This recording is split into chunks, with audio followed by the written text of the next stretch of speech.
কিয় নৱাহিলা তুমি, কিয় নৱাহিলা তুমি কলয় আহিলা। টলক ভলক মাৰি তুমি কথাই যে লুকাইলা। কিয় নৱাহিলা তুমি, কিয় নৱাহিলা তুমি কলয় আহিলা। টলক ভলক মাৰি তুমি কথাই যে লুকাইলা। আরবত আহিলা তুমি, আরবত আহিলা তুমি মক্কাতে জন্মিলা। গোটে ধারার বুকো তুমি পহর বিলাইলা।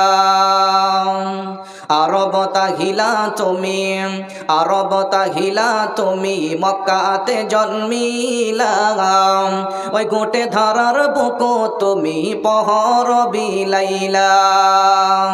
কিয় নৱাহিলা তুমি, কিয় নৱাহিলা তুমি কলয় আহিলা। টলক ভলক মাৰি তুমি কথাই যে লুকাইলা। এই হীরা নামগত তুমি, এই হীরা নামগত তুমি প্রভুকে মাতিলা।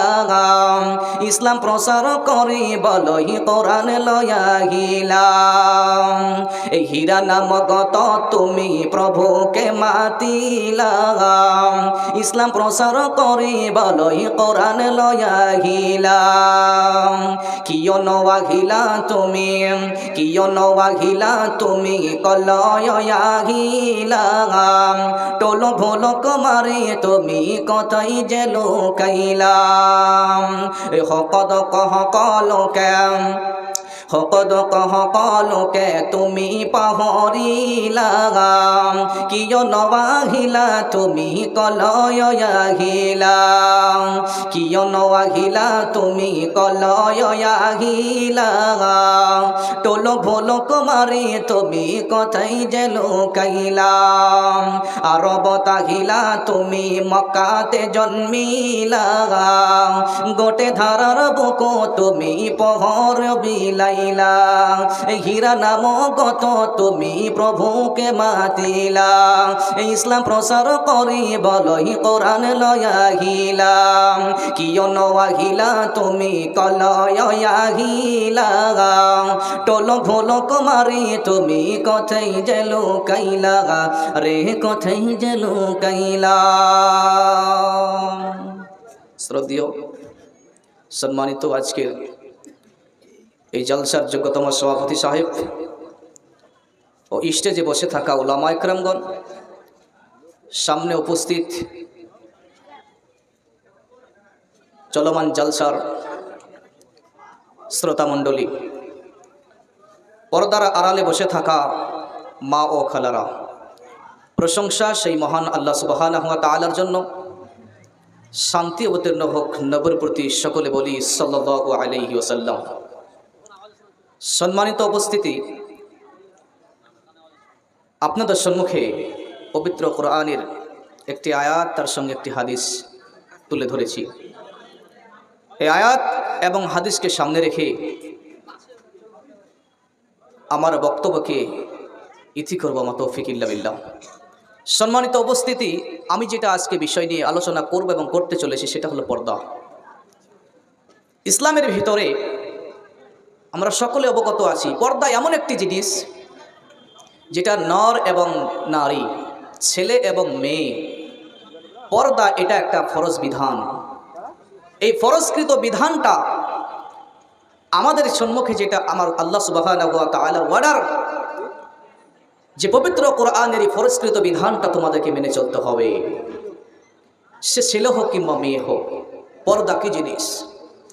আজকে কোরআন ও সহিহ হাদিস অনুযায়ী যদি দেখা যায়, মানুষ যেগুলো পর্দা আমরা করছি এবং প্রদেশে দেখতে পাচ্ছেন, সেই পর্দা কি রাসূল সাল্লাল্লাহু আলাইহি সাল্লামের জামানার যেই আল্লাহ রাসূল সাল্লাম যে কথাগুলো বলে গিয়েছেন তার সঙ্গে কি মিল আছে দেখতে পাচ্ছি? কোরআন ও সহিহ হাদিস অনুযায়ী কি আমাদের পর্দা হচ্ছে নাকি না ধীরে ধীরে পর্দাকে উঠিয়ে দেওয়া হচ্ছে বা আমরা উঠিয়ে দিচ্ছি? আজকে যদি পর্দা আমরা না করি, মেয়ে ছেলেদেরকে যদি রাস্তাঘাটে বিভিন্ন জায়গাতে আপনি দেখতে পাবেন 2 টাকা কিংবা 1 টাকা দামের একটা শ্যাম্পু যদি কিনেন, ওই শ্যাম্পুর ভিতরে কি আছে? একটা নারীর ফটো আছে। ওই নারীর ফটো ওখানে দেওয়া হয়েছে। নারীদেরকে এত নিচে নেমে আনা হয়েছে যে নারীদের সমাজে চলার মতো নয়। এরা দায়ী কে হবে? আপনি, আমি, সমাজ। এরা দায়ী আমরা। এই জন্য এই দায় সমাজের মানুষ যারা আমরা আছি, এরা দায়ী কিন্তু আমরাই। কেন? কিসের জন্য বললাম? আপনি গার্জেন, আপনি সমাজে নেতৃত্ব দিচ্ছেন, সব কিছু আপনি করছেন, কিন্তু আপনার স্ত্রী, আপনার ছেলে, আপনার মেয়েকে পর্দাতে রাখেন না। তাহলে যদি পর্দা না করি, পর্দায় না রাখা হয়, তাহলে কিন্তু আমার নামাজ, আমার রোজা, হজ, যাকাত যা করছি সব বিফলে চলে যাবে, জান্নাতে যেতে পারবো না। আজকে আমরা এখানে কেন বসে আছি? কিসের জন্য? এই মাদ্রাসায় উন্নতিকল্পে একটা জালসা, বাৎসরিক জালসা। এখানে জালসা করতে বক্তারা আসবে, কিছু বলবে, সেটা শুনবো, শুনে ছেড়ে দিব, সেটা এর নাম নয়। শুনে সেটাকে মেনে নিব, এর নাম হচ্ছে ইসলাম, এর নাম হচ্ছে মুমিন, এ হচ্ছে দিনদার। জি ভাই, আপনার পাশেই যে মহিলাটা বসে আছে, পাশের প্যান্ডেলে মহিলাটা বসে আছে, ওটা আপনার বোন, আপনার স্ত্রী, আপনার মা, আপনার খালা, আপনার ফুফু, কেউ না কেউ ওখানে বসে আছে। সেই মহিলাটা আজকে জালসা বলে হয়তো পর্দা করে এসেছে, কিন্তু যখন আপনি রাস্তাঘাটে যখন চলবে, সেই মেয়েটাকে আপনি চলার জন্য পারমিশন দিলেন কে? আপনি আপনি দিলেন পারমিশন। রাস্তাঘাট থেকে নিয়ে, বাজার থেকে নিয়ে যে মেয়েগুলো চলাফেরা করছে, সেটা কারা? আপনার বেটি, আপনার স্ত্রী, আপনার বোন। তাহলে আমার স্ত্রী, আমার বোন যদি রাস্তাঘাটে চলাফেরা করে, তাহলে আর দায়ী কে হবে? নিজে আমরা গার্জেন আছি, আমরা দায়ী, সমাজ দায়ী। তাই ভাই, দোস্ত, বুজুর্গ, আমি যে বিষয় নিয়ে আলোচনা করতে চলেছি তার পূর্বে একটা কথা বলবো ভাই। দেখুন, শাহজাদপুর মাদ্রাসার আমি গত বছর এসেছিলাম, এই বছরে আসলাম, দেখেছেন, দাওয়াত করে এসেছি। আলহামদুলিল্লাহ, আপনাদের এখানকার মানুষ খুবই আল্লাহওয়ালা, দিনদার, পরহেজগার। আমি অনেক জায়গায় জালসা করি, আপনাদের কথা উল্লেখ করি। কেন জানেন? এই জন্যই যে মাদ্রাসা এবং মসজিদ, মাদ্রাসাকে যাতে আপনারা এত প্রাধান্য দিচ্ছেন। এখানে কিছুক্ষণ পূর্বে এখানে কিন্তু কয়েকটা ছেলেকে পাগড়ি বাঁধানো হয়েছে। কেন জানেন? এই শাহজাদপুর গ্রামের নামটা, এই শাহবাজপুর গ্রামের নামটা কিন্তু এমনি ফুটে ওঠেনি। ওয়েস্ট বেঙ্গল, আসাম যেখানে যাবেন, কোথায় ফারাক হয়েছ? শাহজাদপুর মাদ্রাসায় ফারাক হয়েছি। তো আপনাদের এখান থেকে ইলম হাসিল করে বিভিন্ন জায়গায়, গ্রামে গঞ্জে, জেলা এবং রাজ্য চেঞ্জ করে চলে যাচ্ছে। এটা কে? আপনারা সৌভাগ্যবান মানুষ। আপনাদের গ্রামের নাম বিভিন্ন জায়গায় ছড়ে পড়ছে। এই ছেলেদেরকে যে পাগড়ি বাঁধানো হলো, চলে যাবে, বাড়ি চলে যাবে।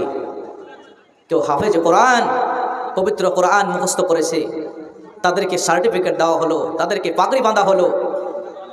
পবিত্র কোরআন এখান থেকে শিক্ষা অর্জন করলো, করার পরে সে বিভিন্ন গ্রামে গঞ্জে চলে যাবে। কোথায় থেকে ফারাগাত হয়েছে বাবু? শাহজাদপুর মাদ্রাসা থেকে ফারাগাত হয়েছে। আলহামদুলিল্লাহ। তাহলে গ্রামের নামটা চললো না? তাহলে আপনারা ভাগ্যবান কি মান না বলুন? আলহামদুলিল্লাহ। এইভাবে যেইভাবে মাদ্রাসা আপনারা চালাচ্ছেন, যেইভাবে মাদ্রাসাকে আপনারা দেখাশোনা করছেন, বিভিন্ন গ্রামগঞ্জ থেকে নিয়ে, বিভিন্ন এলাকা থেকে নিয়ে আপনাদের একটা মাদ্রাসার সুনাম আছে। জি আলহামদুলিল্লাহ। এইভাবে চললে ইনশাআল্লাহ কিয়ামত পর্যন্ত চলবে। আল্লাহ আপনাদেরকে, আমাদেরকে সকলকেই মাদ্রাসাকে সহযোগিতা করার তৌফিক দেন, আল্লাহুম্মা আমিন। আমি বলছিলাম, পর্দা এমন একটি জিনিস, সেটা মানতেই হবে। পর্দাবিহীন নামাজ, রোজা, হজ, যাকাত, যত রকমের দান খয়রাত আছে, সব কিছু বিফলে চলে যাবে। কেন? এটা আমার কথা নয়, আমার আল্লাহ রাব্বুল আলামিন এর ফয়সালা দিয়ে দিয়েছেন। যেমন জামানায় জাহিলিয়াতে নারীরা রাস্তাঘাটে প্রদর্শনভাবে চলতো, খোলামেলা হয়ে চলতো, তারা কিন্তু পর্দা করতো না জামানায় জাহিলিয়াতে। আর এই সময়টা মনে হচ্ছে ধীরে ধীরে কাছে আসছে। সামনে মনে হচ্ছে আপনার মেয়ে, আপনার স্ত্রী, আমার স্ত্রী, আপনার বেটি, আমার বেটি, তারা রাস্তাঘাটে চলাফেরা করছে। মনে হচ্ছে নিজের চক্ষুটা নিচের দিকেও হাঁটা যায় না, অ্যাক্সিডেন্ট হয়ে যাবে, আপনাকে দেখার বাধ্য হয়ে যাচ্ছেন। কেন? এটাকে আপনার বোন, আমার বোন। জি ভাই, আমার আল্লাহ রাব্বুল আলামিন এই মর্মে পবিত্র কোরআনের ভিতরে যে আমি আয়াতটা তেলাওয়াত করেছি, আমার আল্লাহ রাব্বুল আলামিন উল্লেখ করে দিলেন, বিসমিল্লাহির রহমানির রহিম। وقرنا في بيوتكنا ولا تبرجنا تبرج الجاهلية الأولى। এই আয়াতটা কেন তুলে ধরা হলো? আমার আল্লাহ কেন আয়াতটা তুলে ধরলেন? এটা এমন কথা বলা হয়েছে বন্ধুরে আমার, জিনারা শাইখুল হাদিস এখানে বসে আছে, আমি যখন আয়াতটাকে তেলাওয়াত করেছি তারা বুঝে নিয়েছে এটা কি বলা হয়েছে। বন্ধুরে আমার কেন বলা হলো ওয়াকরনা ফি বুয়ুতিকুন্না ওয়ালা তাবাররাজনা তাবাররুজাল জাহিলিয়াতিল উলা। বর্ণতার যুগে, বর্বরতার যুগে, অসভ্যতার যুগে নারীরা যেইভাবে চলছে রে, যেইভাবে চলেছিল তোমরা সেইভাবে চলবে না। বাড়িতে স্থান করবে এবং তোমরা পর্দার আড়ালে থাকবে। তোমরা বাড়ি ছেড়ে কোনো জায়গায় যাবে না। যদি প্রয়োজনে যেতে হয় পর্দায় চালাতে যাবে, পর্দাবিহীন কিন্তু কোনো জায়গায় যাবে না। বন্ধুরে আমার কেন বলা হলো? কিন্তু আজকে উল্টোটা চলছে। আপনাদের গ্রামে মনে হয় না, আপনি যদি বিভিন্ন জায়গায় আসামে যদি যেয়ে থাকেন, গুয়াহাটি বলে একটা স্টেশন আছে, গিয়েছেন কি জানি না, মেঘালয় যদি যেয়ে থাকেন দেখতে পাবেন, কলকাতা, হাওড়া, শিয়ালদা যারা গিয়েছেন বুঝতে পারবেন। বন্ধুরে আমার এমন ভাবে নারীরা চলাফেরা করে, এমন ভাবে নারীরা চলাফেরা করে, রাস্তাঘাট থেকে নিয়ে, দোকান থেকে নিয়ে, শপিং মহল থেকে নিয়ে বিভিন্ন জায়গায় কারা আছে বলে নারীরা আছে। ওই নারীর জ্বালায় পুরুষরা চলাফেরা করতে পারছে না। কেন ভাইরা আমার? এর অবস্থাটা কি হবে? আপনি গার্জেন, আপনি মেয়েকে কিছু বললেন না, আপনার স্ত্রীকে আপনি কিছু বলতে পারলেন না, কেমন দায়িত্ব পালন করলেন? এই জন্য আমি সব জায়গায় একটা কথা বলে থাকি, আপনি হাজী সাহেব মানুষ আছেন, আপনি মুরব্বী মানুষ আছেন, আপনি 5 ওয়াক্ত সালাত আদায় করেন, নামাজকে কায়েম করেন, আপনি তাহাজ্জুদের নামাজ পড়েন, আপনি আল্লাহর কাবার ঘরে গিয়েছিলেন, আপনি কাবা ঘরের গিলাফ ধরে আপনি কেঁদেছিলেন, কাবা তোয়াফটা করেছেন, কেন করেছেন? এটা আপনি কই চেয়েছেন আল্লাহ ভালো জানে, আপনি জানেন। ওখানে যে গিয়েছেন সবার জন্য দোয়া করেছেন, নিজের জন্য দোয়া করেছেন। কিন্তু বন্ধুরে আমার, আপনি যেই করে হজে চলে গেলেন, হজে যাওয়ার পরে আপনি যেই দোয়া করলেন, আল্লাহ কবুল করবে কি করবে না এটা যে কি জানেন? কিন্তু বন্ধুরে আমার, এই জন্য বলার বাধ্য হলো, আপনি হাজী সাহেব আছেন, আপনার ছেলে সালাত আদায় করে না, আপনার যে মেয়েটা আছে সেই মেয়ে মাথায় কাপড় দেয় না, রাস্তাঘাটে চলাফেরা করে, আপনার স্ত্রী আপনার কথা শুনে না, আপনার স্ত্রীকে যখন পর্দার কথা বলেন সেই কথাটা কিন্তু মেনে নিতে পারে না। বন্ধুরে আমার, তার জন্য আপনাকে কিছু উপদেশ আজকে আমি দিয়ে যাব, এই উপদেশগুলো গ্রহণ করবেন, অবশ্যই আপনি কামিয়াব হয়ে যাবেন, স্ত্রী লাইনে চলে আসবে। আপনি এই জন্য বলছি বন্ধুরে আমার, যারা হাজি আছে, হজ করতে যাচ্ছে, ওদেরকে বলা হচ্ছে, আপনার স্ত্রী যদি পর্দা না করে, আপনার মেয়ে যদি পর্দা না করে, আর আপনি যদি ওই কাজে, আপনার কাবাটা আছে, ওই কাবার চাদর একটা আছে, কালো একটা গেলাপ আছে, ওই গেলাপটা ধরে যদি চোখের পানি অস্ত্র ঝরে যদি কান্না করেন, আর আল্লাহর কাছে যদি বলেন, মাওলাই কারীম রে, আমাকে ক্ষমা করে দাও, আমাকে মাফ করে দাও, আমার আল্লাহ বলবেন, বান্দারে তুই আমার কাছে আর কি করতে এসেছিস? আমার গেলাপ ধরছিস, এদিকে বাড়িকে সামলাতে পারিসনি, বাড়িতে তুই কন্ট্রোল করতে পারিসনি, তোর স্ত্রী পর্দা করে না, তোর ছেলে নামাজ পড়ে না, তোর মেয়ে পর্দা করে না, অতএব তোকে আমি ক্ষমা করব না। এবার একটা উপদেশ আপনাদেরকে দেব, বাস্তব ঘটনা বলছি, ভালো করে শুনবেন, মনোযোগ দিয়ে শুনবেন। ভালো ছেলেরা যারা আছেন, অনেক ছেলেরা আছে এই প্রশ্ন সব জায়গায় করে থাকে, হুজুর মৌলভী সাহেব বলছেন তো স্ত্রী কথা শোনে না, আমি নামাজ পড়ি, নামাজ পড়ার পরে স্ত্রীকে ডেকে দেই, কিন্তু স্ত্রী কিন্তু আমার কথা শোনে না।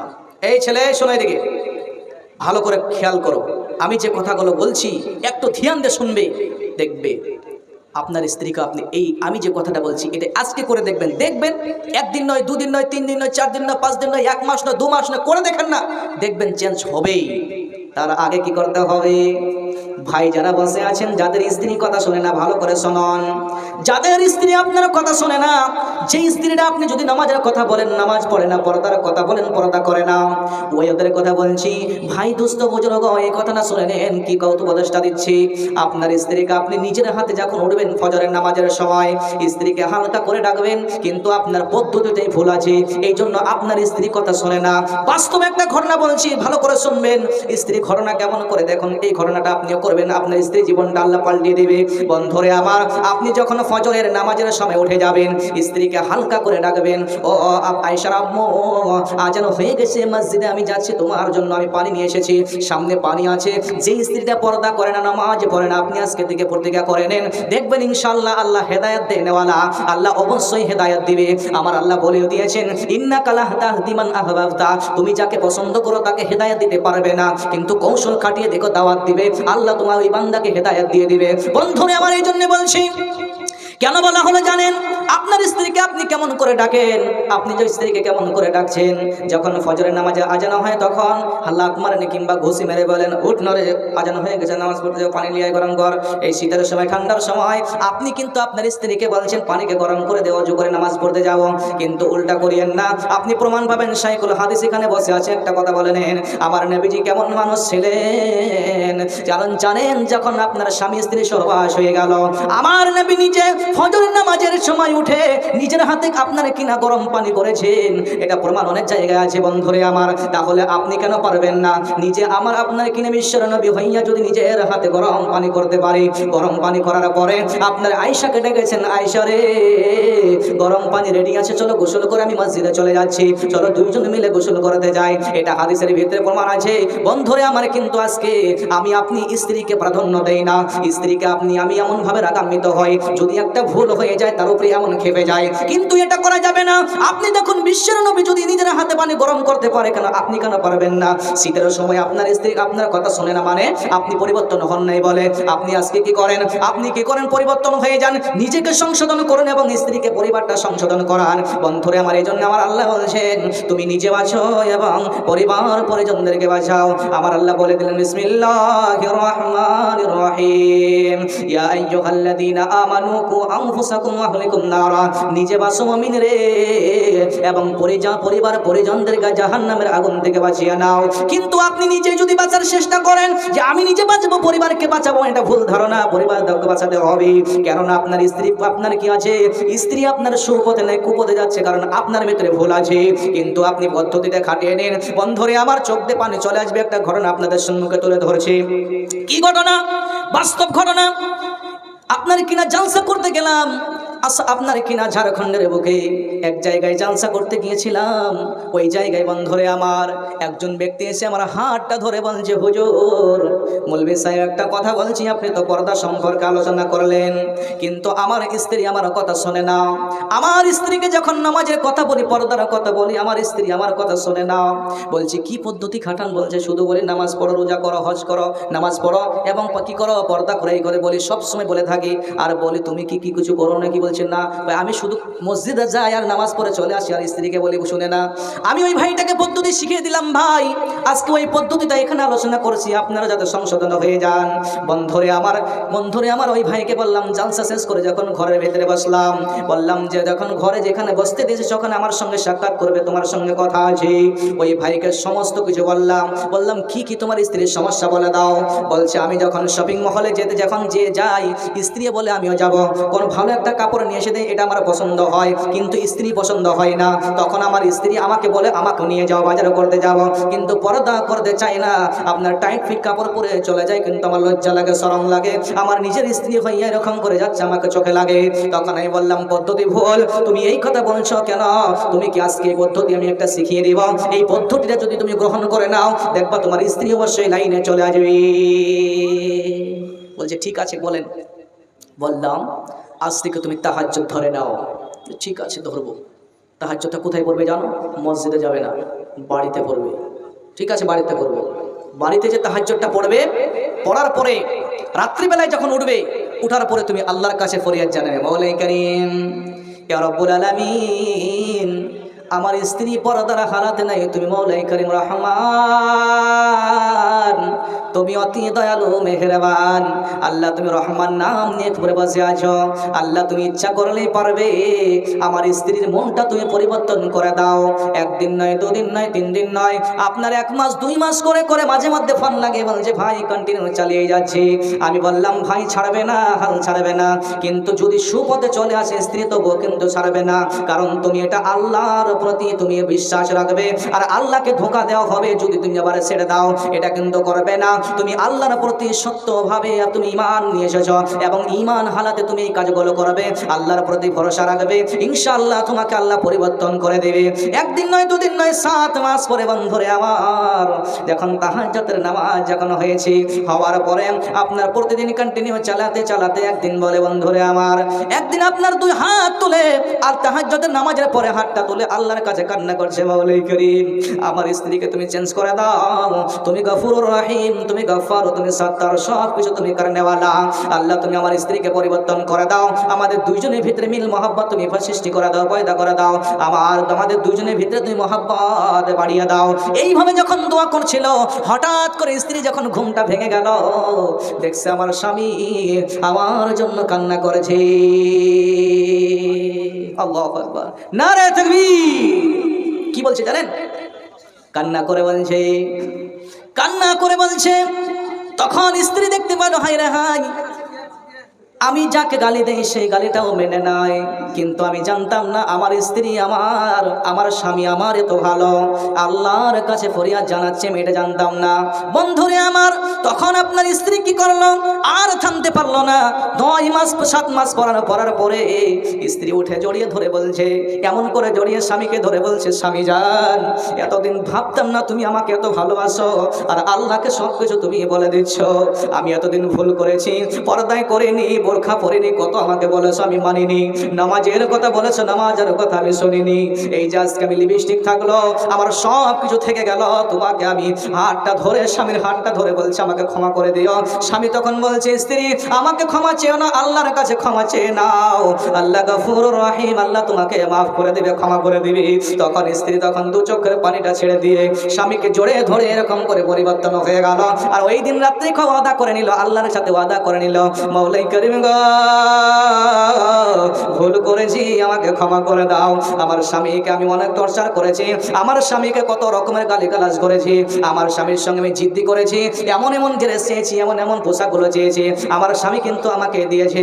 কিন্তু আজ থেকে আমি প্রতিজ্ঞা করে নিলাম, আল্লাহ গো, আজ থেকে আমি প্রতিজ্ঞা করে নিলাম, আমি আজ থেকে পরিবর্তন হয়ে গেলাম, আল্লাহ আমাকে তুমি হেদায়েত দাও, আল্লাহ আমাকে ক্ষমা করে দাও। এই ভরে স্বামীর আপনার জড়িয়ে ধরে 2 চোখের পানিকে ছেড়ে দিয়ে কান্না করতে লাগলো।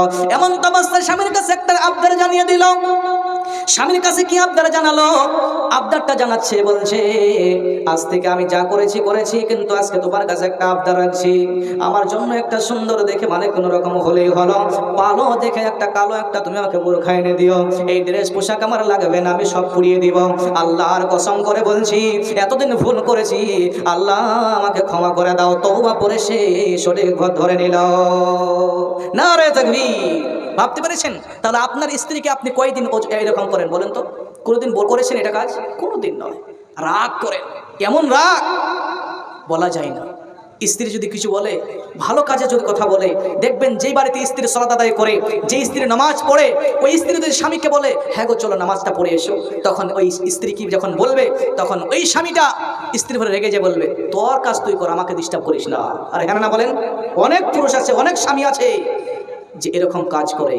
আপনার দিকে মনে মদ খাওয়া নেই, মদ পানকে করে এসে স্বামীর সঙ্গে, আপনার স্ত্রীর সঙ্গে টর্চার করে, স্ত্রীকে মারধর করে।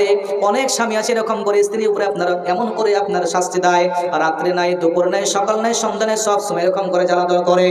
ধরে আমার এরকম যদি আপনি করেন, সংসারে টিকবে না, সংসারে আল্লাহর রহমত বর্ষিত হবে না।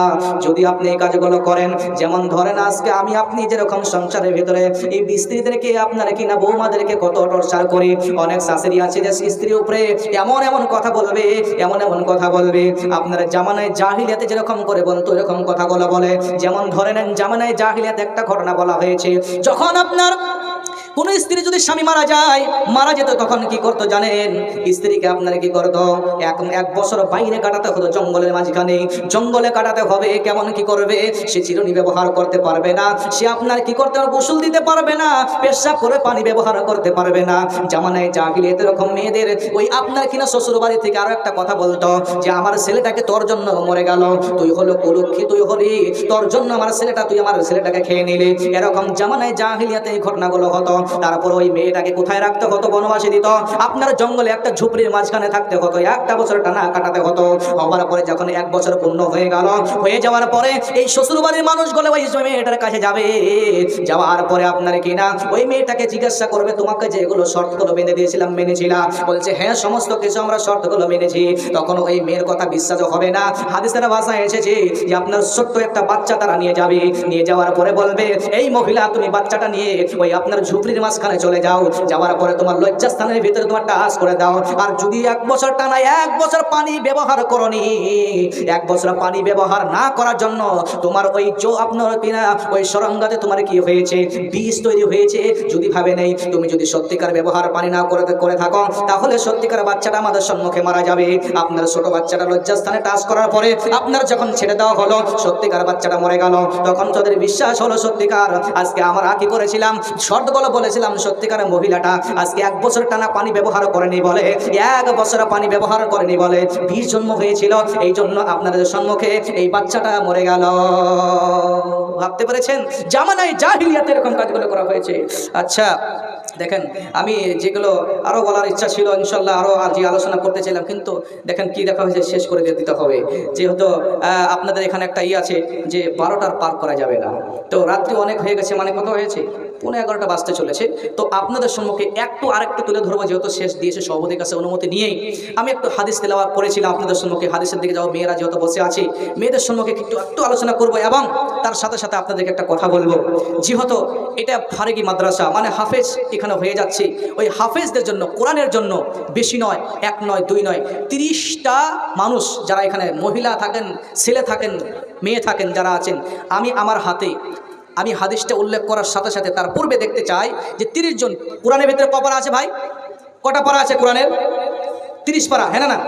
30টা মানুষ আমি দেখতে চাই, বেশি নয়, 1000 করে 30 জন মানুষ, 30,000, 1000 করে আসবেন ইনশাআল্লাহ, মহিলাদের ভিতর থেকে এবং ছেলেদের ভিতর থেকে। দেখি যারা কোরআনকে ভালোবাসেন, মাদ্রাসাকে ভালোবাসেন, যে আমি কোরআনকে ভালোবাসি, কোরআনের জন্য 1000 টাকা আমি এই মাদ্রাসাতে আমি ইনশাআল্লাহ দান করব।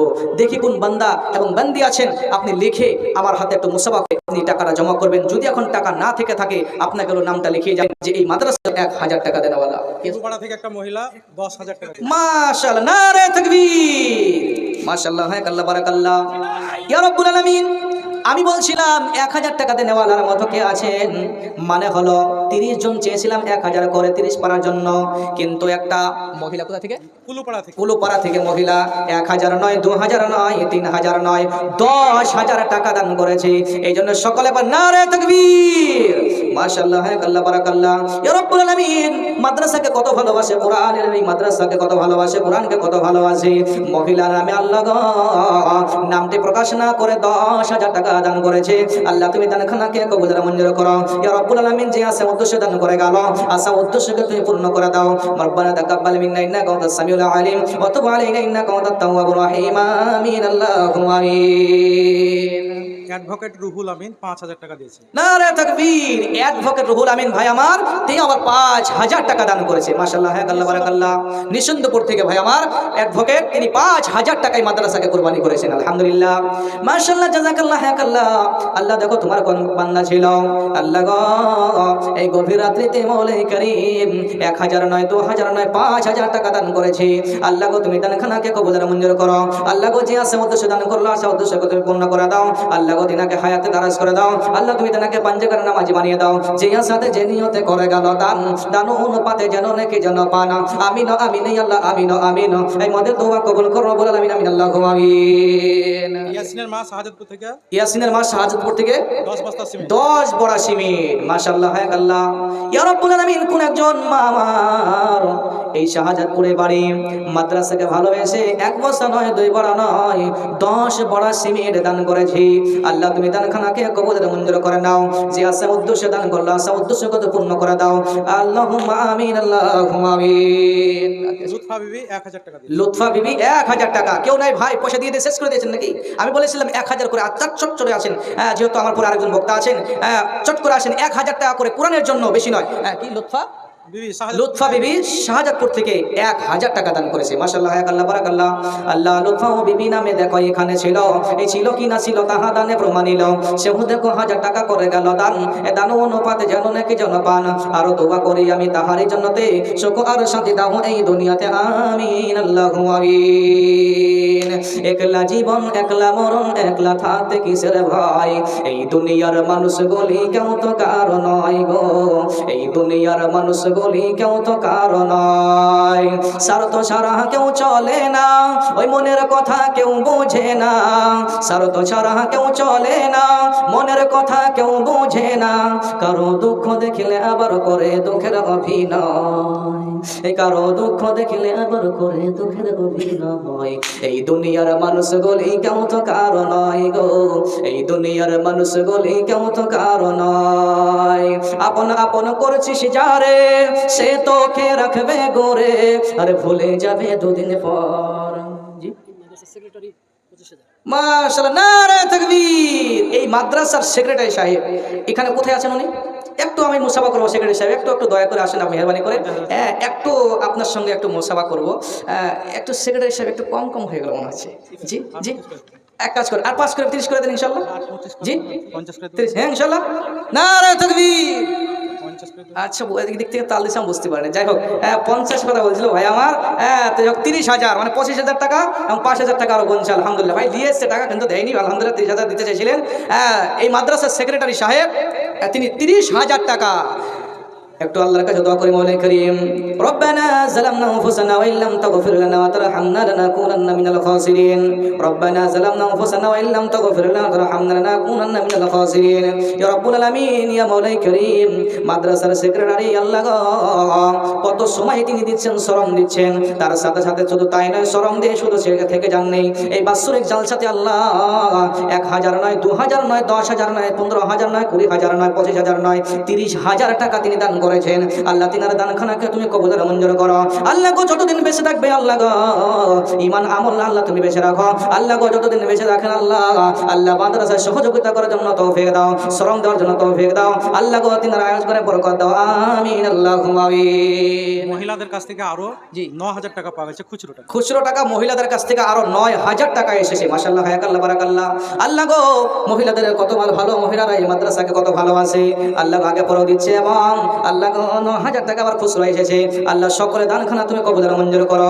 আচ্ছা বলছিলাম, এখানে সেক্রেটারি সাহেব দিলেন, সভাপতি সাহেব আছেন, কেসিয়ার সাহেব আছেন, ওনারা কই? হ্যাঁ পাশে আছে, একটু আসেন, একটু মুসাফা করবো এবং এই মাদ্রাসার জন্য খাতিরে দেখছি। হ্যাঁ কি আছে এটা? কি জি কত আছে? 19,500। আচ্ছা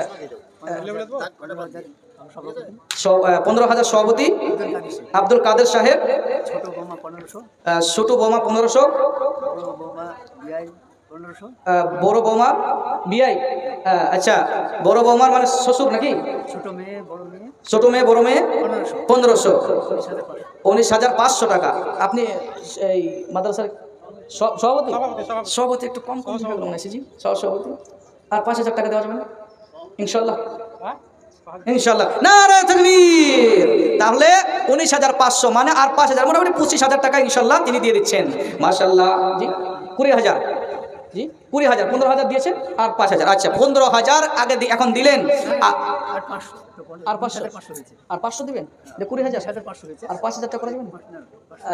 আচ্ছা আচ্ছা আচ্ছা, তিনি 20,000 টাকা বুঝিয়ে দেবেন, মানে 19,500 দিয়েছেন আর 500 টাকা দিয়ে তিনি 20,000 টাকা দান করেন। মাশাআল্লাহ, হায়াকাল্লাহ, বারাকাল্লাহ। ইয়া রাব্বুল আলামিন, এই মাদ্রাসার যিনি সভাপতি সাহেব তিনি আল্লাহ 20,000 টাকা দান করেছেন। আল্লাহ দানখানাকে তুমি কবুল মঞ্জুর করো। তিনি আর স্বাস্থ্য আল্লাহ ভালো রাখো। আল্লাহ বয়স অনেক হয়ে গেছে, আল্লাহ তুমি আরো যতদিন বেঁচে রাখবে, ঈমান হালাতে বেঁচে রাখো, আমল করা তৌফিক দাও, আমিন আল্লাহুম্মা আমিন। জি বলেন। সাহাবুল উপরপাড়া থেকে 10 ব্যাগ সিমেন্ট। হ্যাঁ, সাহাবুল উপরপাড়া থেকে 10 ব্যাগ সিমেন্ট। হাবিব ডাঙ্গাপাড়া থেকে দাদর নামে 10 ব্যাগ সিমেন্ট। আরো 5,000 ছোট জামাই, আরো 5,000 আমার পরিবার। আচ্ছা আমার পরিবার, আপনার পরিবার। হ্যাঁ ওই আমারই। এখানে আরো 5,000 টাকা এরকম নাকি? আচ্ছা মানে ছোট বেটা ওনার আছে, উনি আবার 5,000 টাকা, মানে 20,000 আর 5,000 25,000 টাকা নাকি? মাশাআল্লাহ, হায়াকাল্লাহ, বারাকাল্লাহ। ইয়া রাব্বুল আলামিন, বাপ বেটা কত মিল আছে দেখুন। আল্লাহ গো, বাপ বেটাতে কত ভালো পরামর্শ করলো। এটা পরামর্শের কথা এসেছে, যদি সময় আমি বলতে পারছি না, কিন্তু কিন্তু দেখুন বাপ বেটা পরামর্শ করে আবার 5,000 টাকা এখানে দিল। আল্লাহ গো দানখানাকে তুমি কবুল আর মঞ্জুর করো। বাপে দিল 20,000, বেটা দিল 5,000, 25,000 টাকা দান হলো। আল্লাহ তুমি সকলে আপনার এই দুজনের দানখানা কবুল আর মঞ্জুর করো, আমিন আল্লাহুম্মা আমিন। বেনামিতে বেনামাতে 10,000 টাকা। 10,000 টাকা কোথা থেকে? মহিলাদের থেকে? না, আর ছেলেদের থেকে? আর ছেলেদের থেকে বেনামিতে 10,000 টাকা, মাশাআল্লাহ আলহামদুলিল্লাহ। বদরউদ্দিন পলিয়াপাড়া থেকে 5,000 টাকা। বদরউদ্দিন পলিয়াপাড়া থেকে 5,000 টাকা, মাশাআল্লাহ। তফিজুল শাহজাদপুর থেকে 100 টাকা। তফিজুল শাহজাদপুর থেকে 5 ব্যাগ সিমেন্ট এবং 100 টাকা, মাশাআল্লাহ, হায়াকাল্লাহ বারাকাল্লাহ। নবাব 400 টাকা। নবাব 400 টাকা। কাদির 100 টাকা। কাদের 100 টাকা। সাদিয়া বিবি সাদিয়া বিবি 10 ব্যাগ সিমেন্ট। ফজিলা বিবি ফজিলা বিবি 5 ব্যাগ সিমেন্ট। মানোয়ারা বিবি মানোরা বিবি 5 ব্যাগ সিমেন্ট। 5 bag cement. বেনামিতে বেনামিতে 2,000 টাকা। জি, বেনামিতে বেনামিতে 1300 টাকা, মাশাআল্লাহ। বেনামিতে 200 টাকা। হযরত শাহজাদপুর ফজল সাহেব 200 টাকা। শাহিদ বাউতি শাহিদ বাহাদুর থেকে 500 টাকা। বেনামিতে 500 টাকা। বেনামিতে 5,000 টাকা, মাশাআল্লাহ, হায়াকাল্লাহ বারাকাল্লাহ।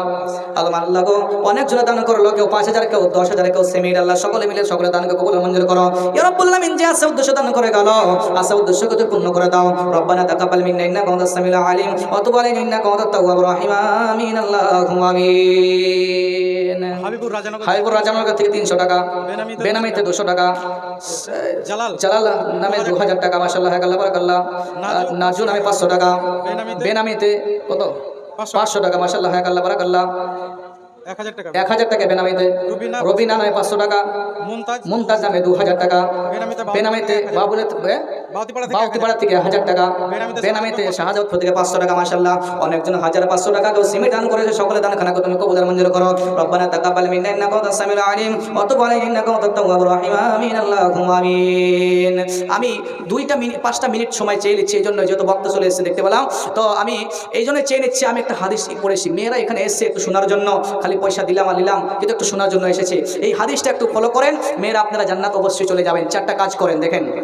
আমার নবীজি বলছেন, আল মারআতু ইযা সাল্লাত খামসাহা ওয়া সামাত শাহরাহা ওয়া আহসানাত ফারজাহা ওয়া আতাত বালাহা ফালইয়াদখুল মিন আইয়াবিল জান্নাতি সাদ। মহিলারা রে, এখানে যারা বাড়ি ছেড়ে এখানে প্যান্ডেলে বসে আছো, আজকে জলসা কামিয়াব হয়ে যাবে। 4খানা কথা তুমি মেনে নাও। 4খানা কথা যদি তুমি মেনে নিতে পারো, তাহলে জলসা কামিয়াব, তুমি ধন্য হয়ে যাবে, তুমি জান্নাতের মেহমান হয়ে যাবে। তুমি আয়েশা রাদিয়াল্লাহু তাআলা আনহার সাথে তুমি মেহমান হয়ে যাবে, জান্নাতের ভিতরে থাকবে। মাত্র 4খানা কথা তুমি মেনে নাও। আল্লাহর নবী বলেছেন, আল মারআতু ইযা সাল্লাত খামসাহা, তুমি 5 ওয়াক্ত সালাত আদায় করবে। আজ থেকে প্রতিজ্ঞা করে নাও যে আমি 5 ওয়াক্ত সালাত আদায় ধরে নিব, ছাড়াবো না। ওয়া সামাত শাহরাহা, রমজান মাস সামনে আসছে, সম্মুখে রমজান মাস আছে, ফরজ রমজান মাসের সিয়ামকে তুমি কোনোদিন ছাড়বে না। আর ওয়া সামাত শাহরাহা ওয়া আহসানাত ফারজাহা, এবং কি করবে? নিজে তুমি কি করে শর্মাঙ্গাকে হেফাজত করে, নিজেকে হেফাজত করে চলবে। ওয়া সামাত শাহরাহা ওয়া আহসানাত ফারজাহা ওয়া তাকবালাহা, এবং স্বামী যেটা ফরজকৃত বিধান ছেড়ে দিয়ে নফল এবং সুন্নতের ক্ষেত্রে যদি বাধা দেয়, সেগুলো তুমি স্বামীর হুকুম তুমি পালন করবে। আর ফরজের ক্ষেত্রে যদি বলা হয়, সেই ফরজের কথা তুমি মানবে না। স্বামী যদি বলে ফরজ নামাজ তোমাকে পড়তে দেওয়া হবে না, তুমি বলবে আমি স্বামী তোমার কথা মানলাম না। স্বামী যদি বলে পর্দা করতে হবে না, তুমি বলবে ও মেয়ে, তুমি বলবে স্বামী তোমার কথা আমি মানলাম না। যদি স্বামী বলে তোমাকে কি করতে হবে না, ফরজ নামাজ পড়তে হবে না, তুমি তখন বলবে স্বামী তোমার কথা আমি মানলাম না। ফরজকৃত বিধান ছেড়ে আপনার সুন্নত নফল হয়, সেগুলো কিন্তু স্বামীর হুকুম মানতে হবে। এই জন্য বললাম বন্ধুরে আমার, আল্লাহর নবীজি বলছেন, ফালিয়াদখুল মিন আইয়াবিল জান্নাতি সাদ, তাহলে তোমার এই যে জান্নাতের ভিতরে যে 8খানা জান্নাতের দরজা আছে, ওই দরজা দিয়ে তুমি যেই দ্বার দিয়ে ইচ্ছা সেই দ্বার দিয়ে তুমি জান্নাতে পৌঁছে যাবে। আজ থেকে তুমি প্রতিজ্ঞা করে নাও, 4টা কথার ভিতরে আমল করো। এই হাদিস কিন্তু পুরুষের কথা বলা হয়নি, কোনো পুরুষ এরকম কাজ করবে জান্নাতে চলে যাবে এরকম বলা হয়নি, মেয়েদের কথা বলা হয়েছে। মেয়েরা শুধু 4খানা কাজ করবে আর আল্লাহর জান্নাতে চলে যাবে। তাহলে আমরা যে শুনলাম, ইনশাআল্লাহ শুনলে খালি ছেড়ে দিলে হবে না, সবাই এটা আমল করবেন। মেয়েরা যারা আসছেন পর্দার আড়ালে বসে আছেন, তারা অবশ্যই শুনতে পেলেন যে এখানে এই হাদিসের ব্যাখ্যা অনেক বড় ছিল, কিন্তু আমি ওদিকে যেতে পারলাম না, সময় শর্ট। আল্লাহ যদি আর কোনোদিন বেঁচে রাখেন, কোনোদিন হয়তো কোনোদিন শুনতে পাবেন ইনশাআল্লাহ, হয়তো শুনেছেন, কিন্তু এই ব্যাপারে হয়তো ব্যাখ্যা আমি বিস্তারিত আলোচনা করতে পারলাম না। যাই হোক, আল্লাহ আমাদেরকে সকলকেই এই মাদ্রাসাকে ধ্যান যেরকম দিচ্ছি হয়ে দেওয়ার তৌফিক আল্লাহুম্মা আমিন। আমি পর্দার উপরে আলোচনা করলাম, আরও বলার ছিল, এখনো বর্তমান ফুটা উঠতে পারলাম না বা সময়ের জন্য পারলাম না। আল্লাহ আমাদেরকে সকলকে পর্দা যেটা বিধান, আল্লাহর বিধান, এটা মানার তৌফিক দেন আল্লাহুম্মা আমিন। আল্লাহ এই ফরজকৃত বিধান যেন আমরা সবাই অক্ষরে পালন করতে পারি, আল্লাহ আমাদেরকে সকলকে এটা মানার তৌফিক দান করে আল্লাহুম্মা আমিন। ছোট্ট একটা নাত পড়ি আর শেষ দিয়ে দিচ্ছি। আজকে মরলে কালকে 2 দিন, পরের দিন কেউ কাঁদবে না। আজকে মরলে কালকে 2 দিন পরে দিন কেউ কাঁদবে না, যাদের জন্য করলা কামাই তারা তুমি চিনবে না। আজকে মরলে কালকে 2 দিন পরে দিন কেউ কাঁদবে না, যাদের জন্য করলা কামাই তারা তুমি চিনবে না, যাদের জন্য করলা কামাই তারা তুমি চিনবে না। সময় থাকতে করো আমল, সময় থাকতে করো আমল, ইমান করো খাঁটি, শেষ ঠিকানা তোমার আমার 3.5 হাত মাটি। সময় থাকতে করো আমল, ইমান করো খাঁটি, শেষ ঠিকানা তোমার আমার 3.5 হাত মাটি। আজকে মরলে কালকে 2 দিন পরে দিন কেউ কাঁদবে না, আজকে মরলে কালকে 2 দিন পরে দিন কেউ কাঁদবে না, যাদের জন্য করলা কামাই তারা তুমি চিনবে না, যাদের জন্য করলা কামাই তারা তুমি চিনবে না। কত কষ্ট করে তুমি করলা সাদের বাড়ি, কত কষ্ট করে তুমি করলা সাদের বাড়ি, সেই বাড়িতে ঠাই হবে না যেতে হবে ছাড়ি, সেই বাড়িতে ঠাই হবে না যেতে হবে ছাড়ি। আজকে মরলে কালকে 2 দিন পরে দিন কেউ কাঁদবে না, আজকে মরলে কালকে 2 দিন পরে দিন কেউ কাঁদবে না, যাদের জন্য করলা কামাই তারা তুমি চিনবে না, যাদের জন্য করলা কামাই তারা তুমি চিনবে না। হায়াত বাকি তো মুলাকাত বাকি। আসসালামু আলাইকুম ওয়া রাহমাতুল্লাহি ওয়া বারাকাতুহু।